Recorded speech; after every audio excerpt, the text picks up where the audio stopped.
On the firing line, safety is the most important concern. As a firearms instructor, you're responsible for the personal safety of your students, bystanders, and yourself. By recognizing common safety violations, you can correct potentially dangerous mistakes, or better yet, prevent them from happening in the first place. Range safety begins the moment a student picks up a weapon. The cardinal rule is this: always assume a weapon is loaded until you find out otherwise, and never point a weapon at someone or something you don't intend to shoot. Once students are on the firing line, communications becomes important. Each individual needs to hear and comply with basic tower commands. Make sure you have your eye and hearing protection in place. Your job as an instructor is to make sure students follow those commands. You must watch closely for potential safety hazards and be ready to step in quickly to prevent a violation. For this reason, it's important to know the basic hand signals used to communicate with the tower. Now clear, look down, make sure that A thumbs up sign means yes. To indicate no, raise your open hand above your head. Making a T with both hands means time out. A hand held stiffly over the head and turned one way then the other means edge or face the targets. And a single finger moved in a circular motion means we're ready to go. At the indoor range, communication with the control booth is done by microphone. Okay, shooters, stand at ease and let me repeat the course of fire. While interfacing with the control booth is important, it's just as necessary to maintain good instructor-student communications. When talking to a student, keep your instructions brief and to the point. Remember, the rest of the class is waiting to continue their exercise. Reload 2 and fire those. Okay, thanks. Never talk to a student while the tower is speaking. This way, you won't miss a command, and neither will the student. The student needing assistance should raise his free hand to get the instructor's attention, but don't count on it. Oh, here. If it won't load, just push it up there. Put your thumb right there. Like that. Some students will attempt to turn around on the firing line with their weapon in hand. Keep that weapon pointed down range, all right? Always approach the student from the gun side. That way, you can catch his hand before he points the firearm at you. Keep that safety on while you're loading. The key is in being alert. Watch your students carefully. I see where your hand's right here, and the hand, put it right here. And if another line instructor is working with an individual, be prepared to watch his or her students as well. One final word. When working as a line instructor, stand far enough behind the students to get the big picture. From this spot, you can move up and down the line, watching your students closely. Now let's focus on specific safety concerns. First and foremost is safety equipment. Notice the problem here. The student remembered his ear protection, but while attempting to get them on, began pointing his firearm in an unsafe direction. Your weapon first. Everyone at the range, including instructors, should wear adequate safety gear for eyes and ears. Be alert, however. Trying to replace them in the middle of an exercise could prove hazardous. Another common problem is unsafe movement on the firing line. A student should never turn or step off the firing line with a gun in hand. Whoa, whoa, whoa, whoa. Let's go ahead and get you turned around here and get you back up to the line. All right, keep the gun. Notice the unsafe direction in which this student is pointing her gun. Many students fail to realize these walls are not bulletproof. Oh, keep that weapon pointed down range. Okay, Be alert to the dangers of this situation. It's a common error and a potentially serious one. Another common violation on the firing line is bending over. This commonly occurs while loading. Students will drop their ammunition and bend over to pick it up. The problem, of course, is that in the process of bending over, they might be placing themselves in the path of someone else's loaded gun. As a firearms instructor, you can't overemphasize the importance of this lesson. Partitions don't stop bullets. All right, and while you're bending over, One of these weapons could be pointed right at your head, okay? All right, go ahead. Just as you can't overemphasize the importance of always pointing your weapon in a safe, downrange direction. Notice how this student pulls his revolver back toward his chin after shooting. At this point, you can clearly see the weapon is pointed in an unsafe, upward position. Let's see how the instructor corrects this student. Keep that weapon pointed downrange all the time. When you're drawing, you come straight out to the target. When you finish, you come straight back in. As we see again in slow motion, the correct procedure is to keep the muzzle of the weapon always pointed downrange until it's ready to be holstered. Any accidental discharge will then do minimal damage. Good. And keep this in mind when working in an indoor range. Here, the concrete floor and steel ceiling may cause bullets to ricochet dangerously. Be especially alert at the outdoor range, where the danger of bullets exiting the confines is very real. And let's face it, accidents do happen, especially when a student draws a weapon with his finger on the trigger. It can happen as quickly as this. Here, a line instructor shows the correct way to draw the weapon. Using holsters that cover the trigger guard is one way to prevent these accidents. Okay, when the target's faced, I want you to draw and fire 6 rounds. 6 rounds only.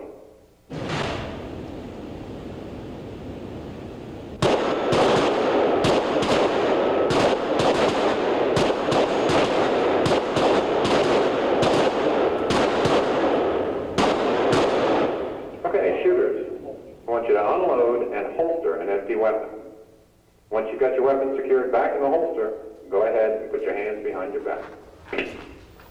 On this command, check your students to make sure no one is holding a weapon. Only then can the line be declared safe. Okay, the line's now safe. We're going to be bringing the target. An unloaded weapon should be carried with the cylinder open or in the holster. But perhaps the most important safety rule is the most obvious. Treat every weapon as if it were loaded. Enforcing just this one rule can make every instructor's job a lot easier. Okay, that was good that you double-checked. Never trust your memory. We've already looked at a number of safety rules which apply to all firearms. At this point, let's review specific safety concerns associated with various types of weapons used at the center. Here are some things to look for when working with semi-automatic handguns. Students loading semi-automatics should be watched carefully, making sure they keep their fingers off the trigger.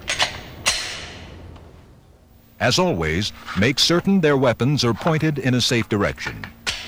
Pay close attention while students charge their semi-automatics. Here, you can see a student retracting the slide in such a way that the pistol is pointed sideways. An accidental discharge now could shatter her elbow or even injure a fellow student. Okay. I'm going to keep the muzzle pointed downrange. Now let's review the proper technique. So you just turn sideways. Notice the instructor is pulling the slide straight back. Pull back. Let go. Just really This keeps the muzzle pointed downrange and her elbow out of harm's way. Good. Here's a common safety precaution. Discourage students from placing the thumb of their weak hand behind the rear of the slide. This could cause the thumb to be cut when the slide cycles. Here's a more preferred method. Here, let me show you something here. Let me take control of the weapon. All right, on your grip, you have your thumb right over here. If that slide works back, it's going to eat right into that thumb. All right, so try to put your thumb right down along the side. Thumb over thumbnail, good tight grip this way. Okay? All right. Now let's take a look and see how you do it. Take control of the gun, get your two-handed grip. All right, thumb right over thumbnail, just like that. All right, good tight grip. Got that? Yeah, thanks a lot. Many students unload a semi-automatic by working the action first to clear the chamber. Only then do they remove the magazine. This can cause an accidental discharge. Here's why. Working the slide with the magazine still in the gun, the student may have inadvertently loaded another round. This pistol was charged and is ready to fire. As a firearms instructor, it's vital that you watch your Let's try that students again. unload their weapons. Let me have your magazine. It's also critical that you make sure all weapons have been uncocked Did that right, before okay. being holstered. First thing. On the magazine firing out. range, never take anything for granted. And as an Now, that instructor, round chamber don't we put assume out. anything Okay, until you're take that certain out. all the weapons are empty and the line is safe. We're gonna lock it to the rear. Okay. So you look inside and you take your little finger. All right. Okay, go ahead and holster it. Up. Forget that. That's good, holster. Now let's review some safety rules involving long-arm weapons. One cannot overstate the danger of a shotgun blast, particularly when multiple shot is used. For this reason, it's crucial that the student and instructor know where the muzzle of the weapon is pointed at all times. It's easy to see how an accident can happen. Notice when the student turned toward the instructor how her shotgun muzzle swept the line. Keep that gun pointed downrange now. Don't let it swing side to side. Keep it level to the ground. It can happen just as easily with a rifle. Hey, Linda. Remember, it's up to you to ensure that all weapons remain pointed in a safe downrange direction. The student next to you. It's also vital to make sure the muzzle of any long-arm weapon is kept level with the ground, not pointing up, where a round could clear the protective berm and possibly injure someone who may be passing by. We got to keep it level into the ground, so when you fire, don't raise it up. Just keep it right level to the ground. Now let's consider loading technique. Special attention must be given when a student is working with an AR-15 semi-automatic rifle. See what happens when this T-shaped charging handle is not secured before releasing the bolt? If a student's cheek were placed here, as it would be for firing, a serious laceration could occur. Stop. Let me have the weapon. Now let's watch how a round is I want to properly show you chambered. something here. This is very important. The T-shaped handle is pulled back and the bottom of this bolt latch is pushed in to lock the bolt in position. The charging handle is then pushed forward into a secure position. Only at this point is the top of the bolt latch pressed, releasing the spring-pressured bolt, thereby chambering around. Bolt latch, let the bolt go forward. Okay. All right, go ahead. Pay special attention when students are clearing a long-arm weapon. Here, a student is clearing the AR-15. Notice how he first moves the selector switch into the S position for safety. He then removes the magazine. The bolt is locked to the rear and the chamber is inspected. This weapon may now be transported in the port arms position. Okay, check the chamber. Go ahead and bring it to a port arms position. There are other concerns for long arms, particularly with respect to the shotgun. Here, the student is committing several errors which could jeopardize her safety. Consider her stance. Notice how the student's body is bladed to her target. This kind of stance will allow the shotgun to slip during recoil. Here, you see that her middle finger is placed right next to the trigger guard. That finger could be seriously injured when the weapon recoils. Finally, note the position of her head and cheek. If she fires in this position, the stock will slap her in the face. Now let's see how the instructor corrects Here, let these me help errors. you. I'll show you a better way to do that. Why don't you come around on my left side? The instructor's stance is squared to the target. Hold it up. You want your shoulders Her square cheek to the is pressed target. firmly against the Square. shotgun stock It's gonna look like to prevent this. injury during recoil. Also, notice the position of the butt of the gun, securely held in the pocket and away from the shooter's bicep. See how the instructor keeps the thumb of her shooting hand away from her nose. All these precautions will help prevent injury due to recoil. Moving forward, you can see the proper positioning of the middle finger. Okay? As instructor, it's your job to reinforce correct firing technique.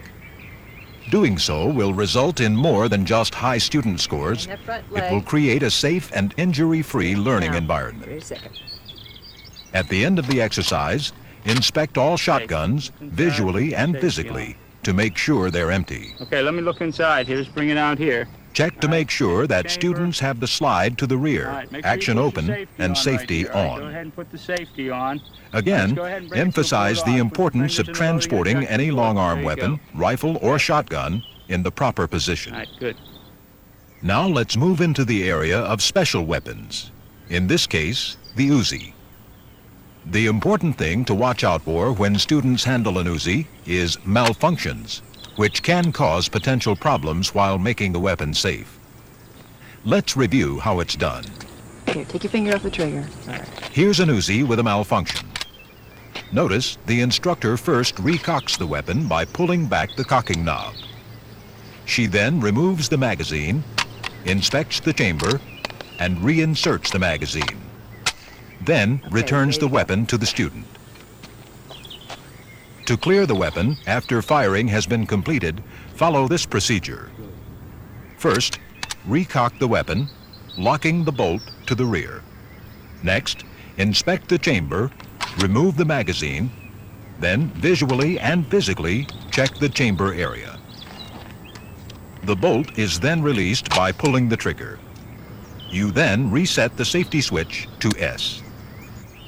This is the All right, good, procedure that good. must be used to ensure an Uzi is safe. Let's see what There you can got. be no Put safety shortcuts. on. All right, For good. confirmation, inspect the weapon completely. By now you should realize the firing range is no place for carelessness.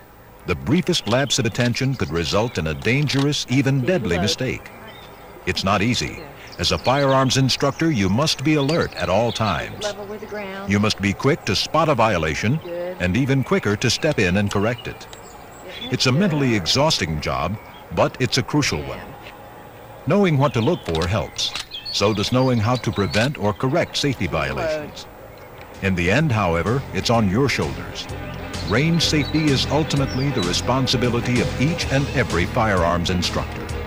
It's a commitment to your students, your colleagues, and to yourself. Bring your weapons up to your shoulder. Step back with your strong foot. Stop.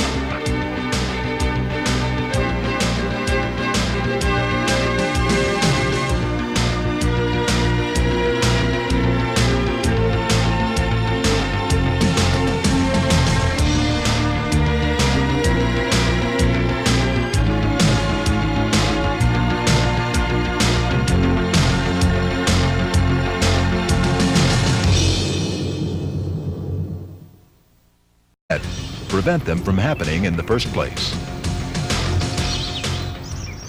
Range safety begins the moment a student picks up a weapon. The cardinal rule is this: always assume a weapon is loaded until you find out otherwise, and never point a weapon at someone or something you don't intend to shoot for potential safety hazards. And be ready to step in quickly to prevent a violation. For this reason, it's important to know the basic hand signals used to communicate with the tower. Okay, line's now clear. Look down, make sure there's no change. A thumbs up sign means yes. To indicate no, raise your open hand above your head. On the firing line, safety is the most important concern. As a firearms instructor, you're responsible for the personal safety of your students, bystanders, and yourself. By recognizing common safety violations, you can correct potentially dangerous mistakes. Or better yet, making a T with both hands means time out. A hand held stiffly over the head and turned one way then the other means edge or face the targets. And a single finger moved in a circular motion means we're ready to go. Rick, there's At a the little indoor confusion range, out there on communication line. with the Should we- control booth is. Once students are on the firing line, communications becomes important. Each individual needs to hear and comply with basic tower commands. Line, make sure you have your eye and hearing protection in place. Your job as an instructor is to make sure students follow those commands. You must watch closely